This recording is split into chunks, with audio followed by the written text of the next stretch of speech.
Welcome to Grandma's Wealth Wisdom with your hospitable hosts, Brandon and Amanda Neely. This is the only podcast for strategies to grow your wealth simply and sustainably, like Grandma used to. Without further ado, here are your hosts. Hi, I'm Amanda, and welcome to the very first episode of Grandma's Wealth Wisdom, where we help you build wealth Grandma would be proud of. And I'm Brandon, the co-host with Amanda, and today I want to kick off the podcast with something you might have heard your own grandma say. If it had been a snake, it would have bit you. So I have a funny story about this. So my grandma used to have this like greenhouse thing, it's like connected to the house, but not really connected to the house. It's like outside, inside kind of thing. And we used to have all these like plants there. And she also had lizards that would be running around all over the place. And my sister was a tom girl. So she loved being outside. She loved trying to catch those things, just hanging out, doing all kinds of crazy stuff. Me, on the other hand, I love to be inside with all the civilized people. You really just like the air conditioning. And the air conditioning. It was in Texas, and it was really hot. So anyway, my sister was out there. She's playing around, and I see her eating this food out there. And I'm like, well, what is she eating? What is going on there? And apparently, my grandma noticed right away, and she's like, she is eating something that's really, really, really, really, really bad for her. She's eating rat poison. Dun, dun, dun. So my sister, we run out there. We're trying to help her. She thought she was eating oatmeal for some crazy reason. I guess that's what a little kid thinks. I don't know. Don't eat stuff from outside. I mean, my grandmother also didn't think we were coming to visit. So that's why she didn't have us out there or visiting. She didn't think you were coming to visit, so she didn't even think about the rat poison being out there. Yeah. So anyway, we ran or, rushed to the hospital and got my sister's stomach pumped and all of this other stuff. And everyone is okay now, thankfully. But Grandma saw this snake under my sister's nose. She basically saw my sister eating something that was horribly wrong for her. Please don't go out and eat rat poison and test this theory if it's going to help you or if it tastes like oatmeal. Don't do that. Anyway, she did this, and my grandmother saved the day. Yeah, all this to say that Grandma often sees what we've become blind toward. She sees the snakes right under our noses, and she calls BS on those snakes. Grandma also can see the opportunities that we miss. And today we're going to talk about one of those things that Grandma took for granted, but we've become blind toward this form of opportunity that she had. And it all comes down to a really popular topic right now, which is passive income. In recent years, passive income has become all the rage. Everyone's trying to build a passive income for themselves in some way, shape, or form, it feels like. And Grandma wouldn't have really known what passive income is, what those words mean, but she had it, and she had a really great form with it. And we're going to talk about that as we get into this podcast episode today. But first, let's look at what people are talking about in terms of passive income nowadays.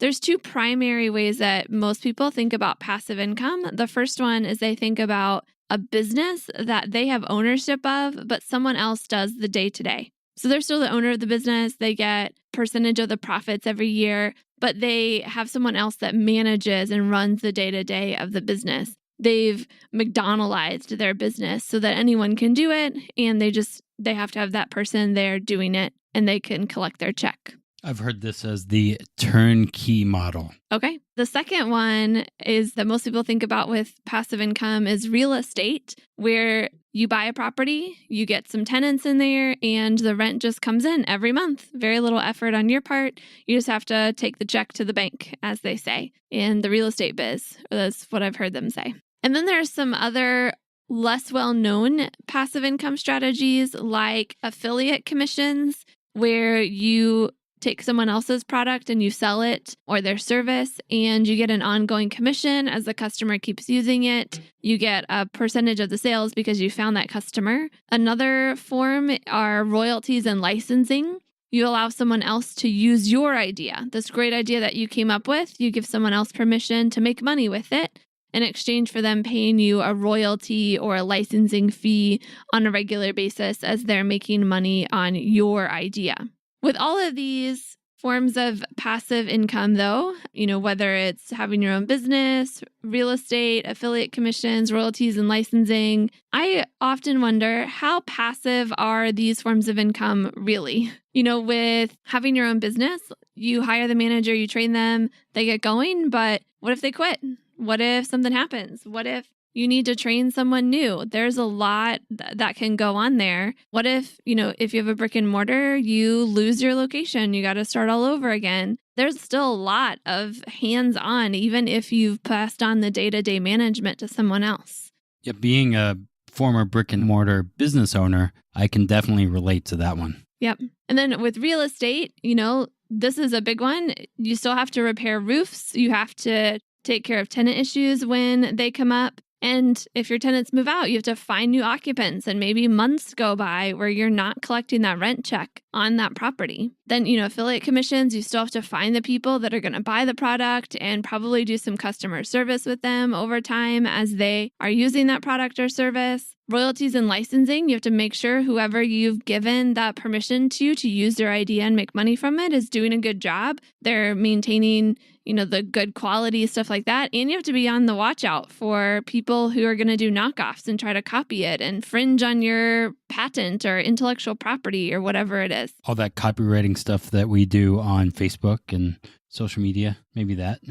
I don't know. But really, the point is, with the forms of passive income we think about nowadays, how passive are those forms of income really? Are they really passive? Yeah, which leads us to some questions Grandma might ask us. She might ask us about this idea of passive income. She might ask, if you knew you would have diminished capacity to earn wages for 20 to 30 years of your life, wouldn't you want to set up some passive income for those years? Absolutely. If I knew I couldn't earn money, like go to work, have a job, or that I would only be able to work part-time or something like that, I'd want to have some passive income set up so that I don't have to reduce my lifestyle during those 20 to 30 years of my life. No one wants to reduce the lifestyle, that's for Nope. sure. And she would also ask, on top of that question, isn't diminished capacity to earn wages just another way to think about that big word, retirement? That's fascinating. The way to think about retirement is that you might not be able to earn wages at that point. Either your health is failing, or you're physically unable or mentally unable to work, memory loss, dementia, all kinds of things that happen to us when we're older. And we could live 20, 30 years with that. And so we need some money, even though those kind of things do happen to us. Yeah, and I think that happened to your mom, right? I mean, she has had a stroke and she's like, has everything about her, but she had some diminishing capacity because of a stroke that she didn't think was going to happen. No one plans for a stroke. And she's going to be probably living 30 plus years of her life after that. She's still really young. Yeah. Grandma always said, eat your vegetables. She loved making home-cooked meals with healthy food and from-scratch desserts. Would you create a diet of fast food or cookie-cutter financial products that made you fat and bloated with fees? Or would you like wholesome, time-honored wealth strategies served with balance and trust? Get started with your healthy money planning by downloading Wholesome Wealth Recipes. Your Moolah cookbook is waiting for you at grandmaswealth.com. So even if all your faculties stay working, your memory, I know my memory is great, right, Amanda? No, it's not. I think it's not really that great. Yeah. Your ability to climb stairs, I do think I'm a good stair climber. I do it all the time at the gym, right? Yep. And I have a lot of sharp wits. He thinks he's funny. Do you think there's a pretty good chance that you'll want to, or be forced to, work less, or maybe not at all? Right. So even if we age beautifully and we still have good mental and physical capacity to work, there could be circumstances where we're not able to work. There could be layoffs at the company that we work at, and we might not be able to find a new position because no one's hiring an 80-year-old or something, a 120-year-old.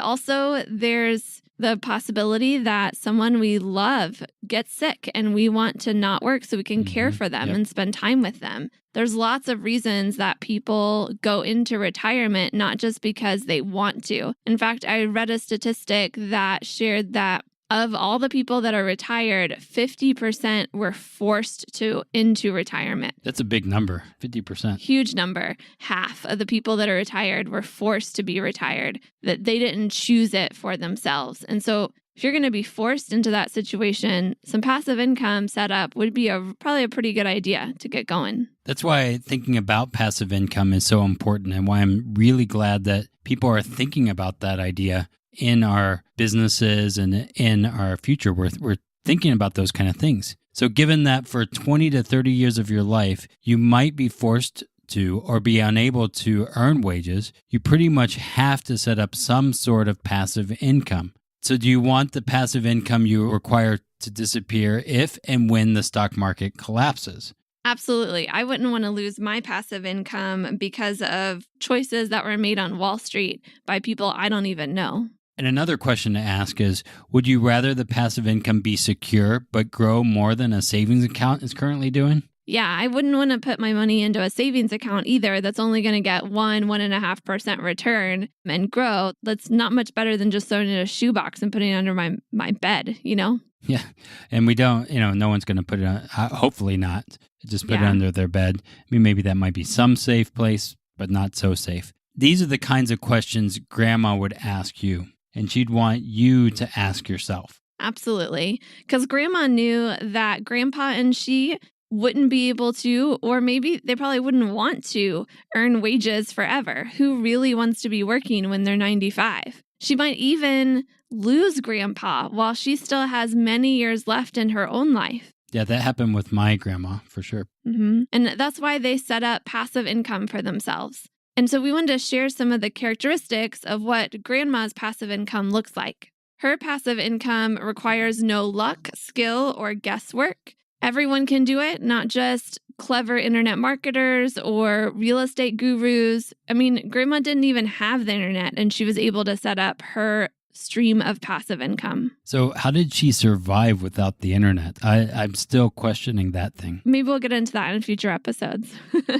Also, there's no guesswork. She knows where her passive income is and where it's going to be at any point in time. She's not guessing on those things. Also, with Grandma's passive income, it can last as long as she does. It's not going to disappear if the stock or real estate markets tumble or as technology changes. In fact, Grandma's passive income grows and compounds year after year. That's pretty impressive that she can count on that. Also, Grandma's passive income gives Grandma 100% control over her money. She can decide how much she wants and when she wants it, and only her. Like, she can decide that for herself. The big thing here is that the Internal Revenue Service currently has no control over her passive income. So obviously, we're not talking about Social Security here, since Grandma would be left to the government's control and stipulations about receiving that benefit. Correct. So not only that she gets the control, but with this final thing, this really big whammy, you'll be able to tell this is definitely not Social Security. Here's the last characteristic of Grandma's passive income. It's most often tax-free. What? No. Right. That sounds too good to be true. And that's exactly what we're going to be talking about here on Grandma's Wealth Wisdom podcast. We're going to be talking about this form of passive income and all the different things that it can mean for you throughout your life. And we're going to be talking about some things that sound too good to be true because we've forgotten about them in, 2018 when this episode's coming out. But back in Grandma's day, they were popular and common, the kinds of things you're going to be talking about. We went a little crazy in the past generation. Well, I don't know if crazy is the word to use, but maybe. I don't know. I won't use that word crazy. Yeah. We forgotten the things that Grandma would remind us about from back in her day. So that's what we're going to be sharing. We'd also love to hear from you. We'd love to talk and hear what kinds of strategies you're using, hear what you think about some of the strategies that we're talking about that Grandma would use and would share that you should consider. We don't want this to just be a one-sided conversation. We want to hear from you too. So we invite you right now to go to grandmaswealthwisdom.com/call to schedule a 15-minute phone call with us just to share a little bit your own money story, talk through some of these strategies, tell us what kind of things you'd like to hear about on the podcast, all of those kind of things. So again, that's grandmaswealthwisdom.com/call, CALL, to book that 15-minute call with us. We'd love to have a nice chat, maybe drink some coffee and eat some cookies while we're talking, if at all possible, just like Grandma would want us to do. So to wrap it up today, here are the main points to remember. We started today talking about how Grandma can see the snakes right under our noses or the rat poison we're eating. A little plug towards my sister who did that. But heed Grandma's advice to avoid getting bit or poisoned as you get older. You're making an income now and hopefully a pretty good one, but you might not always be able to. In fact, again, statistics say you're likely to be forced into retirement. So Grandma would advise setting up a passive income system you can rely on because you never know when the next 1929 or 2008 crisis is going to hit. Worst case scenario, there's a collapse right before or during your retirement and you can't wait for it to recover. Best case scenario, your money is safe, available, and growing no matter what's happening on Wall Street. And the Internal Revenue Service can't get their hands on it either. So remember, schedule a call with us to find out more and if Grandma's strategies would work for you. Be sure to join us for the next episode. Hit that subscribe button so that you'll never miss an episode. But next time we'll look at two main strategies commonly used for making major purchases like cars and homes. Grandma's strategy allows you to make that major purchase, but not lose out on money that you could have made if you use the money differently, or give additional money away beyond the cost of the item that you're buying. A lot of us, when we make a major purchase, we pay way too much. And we'll share exactly how you're doing that and how to avoid it in the next episode. Until next time, keep building your wealth simply and sustainably for your own future and the future of our grandchildren's generation. This is thepodcastfactory.com.